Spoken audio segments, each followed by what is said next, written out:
अस्सलामुअलैकुम दोस्तों, soap serial Daula बजाईंदा नई एपिसोड में छा थींदो ऐं छा थियण वारो आहे इन जी तफ़सीलात ॼाणण लाइ जेकॾहिं बि असांजे चैनल ते नवां आहियो त महिरबानी करे असांजे चैनल खे सब्सक्राइब करे छॾींदा जीअं हर ईंदा नई ख़बर जल्द खां जल्द तव्हां ॿाहिरनि ताईं मुहैया थी सघे। दोस्तों हाणे हलूं था ड्रामे जी तफ़सीलात जी तरफ़। दोस्तों तव्हांखे ॿुधाईंदा हलूं त हेॾो मीर शाहनवाज़ ख़ान राज़न वारनि जे मथां केस दाख़िल कंदो। जी हाँ दोस्तों, तव्हांखे ॿुधाईंदा हलूं त होॾो मुराद वारा बि ॾिनल हूंदा त किथे केस असांजे मथां दाख़िल कराए।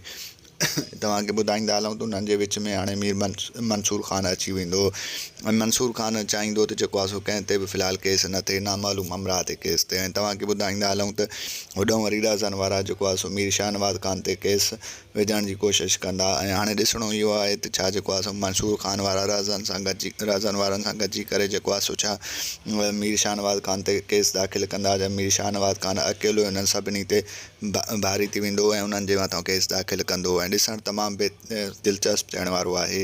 ऐं तव्हांखे ॿुधाईंदा हलूं त सोडल तमामु घणे गुस्से में हूंदो, चवंदो त छा बि थी वञे मां पंहिंजी सौट खे जेको आहे वापसि कराईंदुमि। तंहिंखां पोइ जेको आहे मुराद उनखे बार बार रोकींदो, चवंदो त फ़िलहालु तूं अहिड़ो को बि क़दम न खणजांइ जंहिंसां जेको आहे सो असांखे नुक़सानु अचे। असां फ़िलहालु हाली साइड ते आहियूं।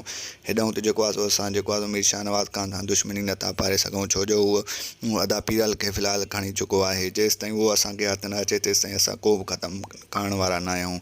हाणे ॾिसणो इहो आहे त छा पुलिस जेको आहे सो मीर शाहनवाज़ ख़ान जे चवण ते लॻी करे जेको आहे सो राज़न वारनि खे अगवा कंदी या होॾऊं जेको आहे सो मंसूर ख़ान जे चवण ते लॻी जेको आहे सो हेॾऊं मीर शाहनवाज़ ख़ान खे अगवा कंदी। ॾिसणु तमामु बहितरीनु थियण वारो आहे। दोस्तों अव्हांखे मुंहिंजो रिपोर्ट कीअं लॻो कमेंट में पंहिंजो राय ॾींदा। वठंदासीं इजाज़त, मिलंदासीं नए वीडियो में, रखंदा पंहिंजो ख़्यालु, ॾींदा इजाज़त।